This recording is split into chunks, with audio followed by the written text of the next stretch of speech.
Hello, hello. Kamusta po kayo? My name is Jackie and ito po ang aking Facebook business page. Dito po ngayon sa Ontario, Canada, it's 4:40 p.m. So hapon po, magandang umaga kung nasa ibang lugar ka, magandang hapon and magandang gabi. So gusto ko lang mag-go live quickly bago kami mag-dinner ng family ko. So, ang title po ng aking go live is Anong mapapala ko dyan sa online business na to? So, pinag-uusapan po natin ngayon is yung online business. So, isa ito sa mga unang tanong nung nakita ko talaga itong online business na to, nung nakita ko itong opportunity. Kasi let's be real guys, ang dami nating options para kumita, di ba? Pwede kang maghanap ng ibang trabaho or mag-overtime or kumuha ng sideline or tinatawag nilang side hustle. Pero bakit nga ba ako nag-online business imbes na maghanap ng ibang trabaho? So, here's what I realized. So, lalagay natin. Ito yung mga benefits ng online business. Okay? Ang first ay flexible schedule versus working hours. Naisip ko kasi guys, kapag kumuha ka ng bagong trabaho, siguradong may schedule ka ulit na kailangan mong sundin, right? Like tulad ako, ang trabaho ko ngayon is isang malaking company na coffee shop. Yes, Babs? Oh, that's okay. We'll fix it later, okay? Sa isang coffee shop. And naisip ko, kung 6 a.m. to 2:30 ang trabaho ko, for sure pag naghanap ako ng another trabaho, tatanungin nila kung anong schedule ang pwede sa akin. So, pag 6 to 2:30 ang trabaho ko ngayon sa full-time job ko, and naghanap ako ng another trabaho, ang pwede kong sabihin is, syempre kung magta-travel pa ako, ang sabihin ko is like 3:30, and kung 8 hours ang gusto ko, hanggang gabi yon. Parang naisip ko, paano yun? Paano yung time ko sa anak ko? Paano yung time ko sa asawa ko or sa family ko, sa aging parents ko? So, kahit flexible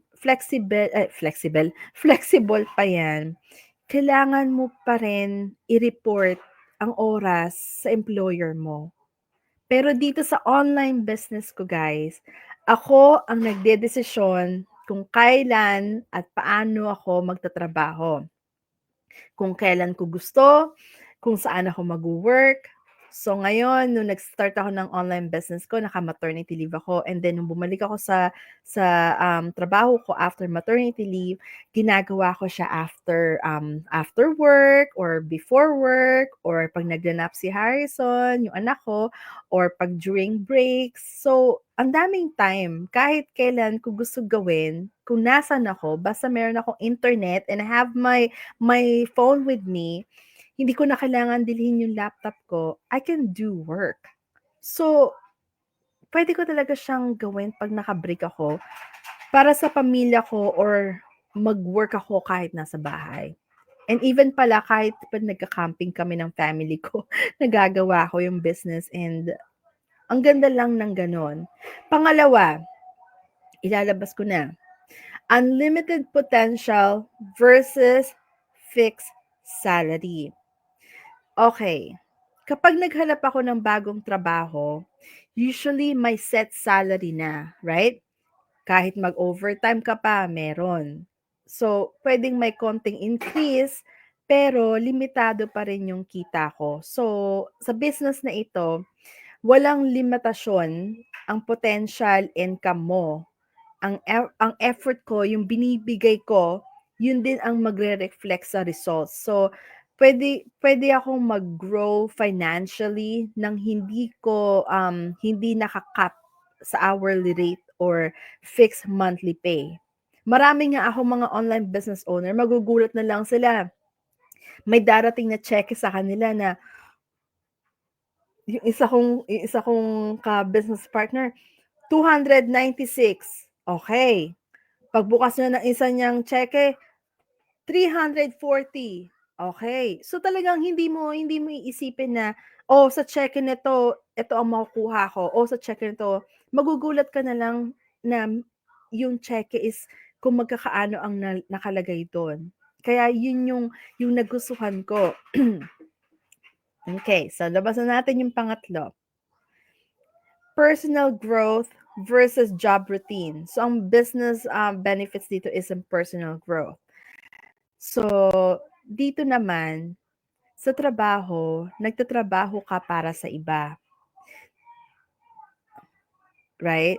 So, pagka may trabaho ka, puwede kang matuto ng bagong skills, pero madalas limitado ito sa kung ano ang kailangan ng kumpanya mo.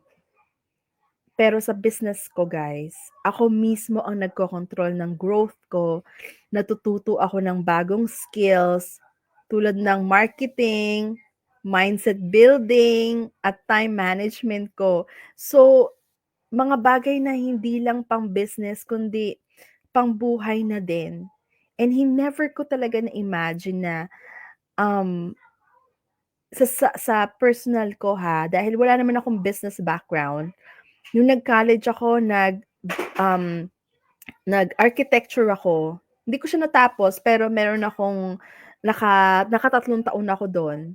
Tapos nag-try din ako mag-occupational therapy and wala talagang business background. So, nung pinasok ko ang online business, lahat yon natutunan ko and pero hindi ko siya natutunan ng ako lang. Natutunan ko siya kasi may help from other business mentor, right? From business coaches.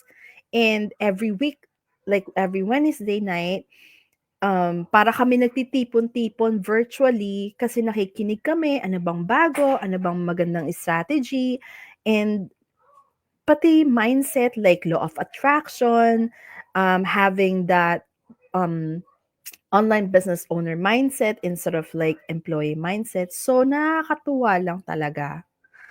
Okay, ilabas na natin ang last one. Ownership versus employment. So, ang benefit dito is ownership. So, for this one, guys, di ba sa trabaho, nagtatrabaho ka para sa iba. Nagpapalago ka ng company nila. Hindi mo sariling ano yon, hindi mo sariling company yon. Hindi mo rin pangarap yon. Yung pangarap nila, pinapalago nila sa iba kasi kaya nga sila nag-ha-hire. So ako, pagka sa full-time job ko, tinutulungan ko sila na lumago yung business nila.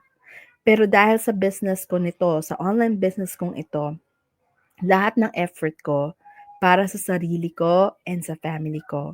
And hindi lang ito pera guys ang naipupundar ko, kundi yung future namin. Kasi at the end of the day, itong online business ko ay sa akin. At the end of the day, itong online business ko ay mapapamana ko sa anak ko.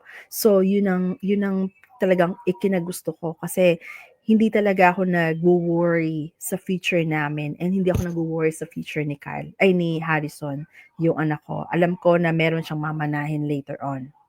So, para sa'yo na gustong sumubok pero natatakot, kung, um, kung skeptical ka guys, kung skeptical kayo, alam kong hindi madaling magtiwala, lalo na sa ganitong klaseng opportunity, pero isipin mo ito, ang job pwedeng mawala o magbago, ang business na ito pwede mong simulan at palaguin sa sarili mong terms.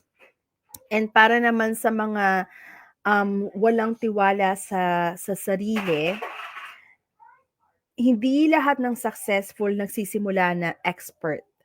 Lahat tayo may learning curve. Sa business na 'to, may training at support na tutulungan kang maabot lahat ng goals mo kahit hindi ka pa confident ngayon. Parang 'pag nung nag-apply ka sa trabaho, 'di ba like ako sa full-time job ko, nung nag-umpisa ako sa job ko, wala akong alam. Hindi ko alam maggawa ng kape, hindi ko alam mag-delegate sa mga, um, coworkers ko. As in wala akong alam. Pero ngayon, parang kayang-kaya ko na. Ako yung parang, nirerespeto doon, alam mo yon, talagang i-gain mo yung trust ng mga katrabaho mo, alam mong papakita mo na kayang-kaya mo. So, ganito rin sa online business, you can do it as long as there's training, di ba? Merong video-based training. Pangatlo ko na ba to? Okay, kung lagi kang procrastinate, ang paghihintay guys sa tamang panahon ay isang trap talaga siya. Trap siya kasi lagi mo inisip na, pag ready na ako, or paghanda na ako financially, or paghanda na ako mentally, hindi ka magiging handa hanggat hindi mo sinusubukan. Walang perfect na oras guys, pero ang mahalaga nagsimula ka kahit maliit lang yung hakbang. Take that first step. Yun yung sinasabi nila, right?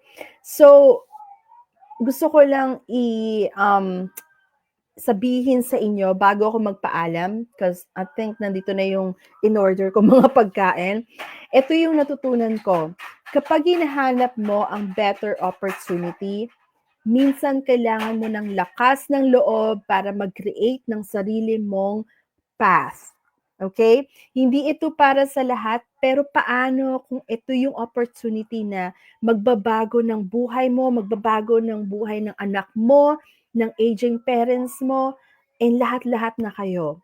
Kung isa ka sa paggising mo sa umaga, nag-worry ka na, meron ka na mga worries, nade-depress ka, may anxiety ka na, kasi iniisip mo, saan ka na naman kukuha ng panggastos dito? Paano ka makakabili ng bahay? Saan ka makakakuha ng savings, para sa anak mo? Kung ikaw yon, message me anytime kung curious ka. Walang commitment, guys. Magkwentuhan tayo. I-check mo lang kung ito yung business na hinahanap mo. And kung ito, I'm happy to help you. And kung alam mo naman sarili mo na, I don't think this is the business that I wanted, I will let you go.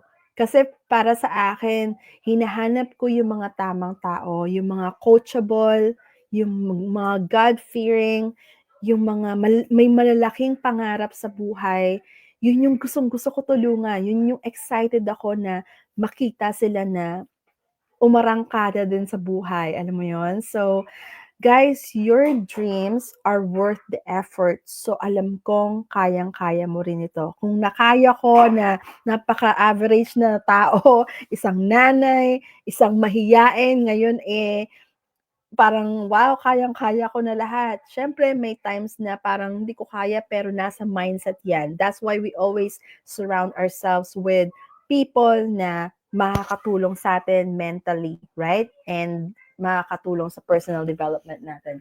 So I'm hoping na nagkaroon ng value itong aking go live. And if you have any question, message me. Nandito lang ako. And nandito yung website ko. Message me or register sa www.jacquelinetenant.com. So have a good day, guys. And siguro I'll see you guys later. Bye!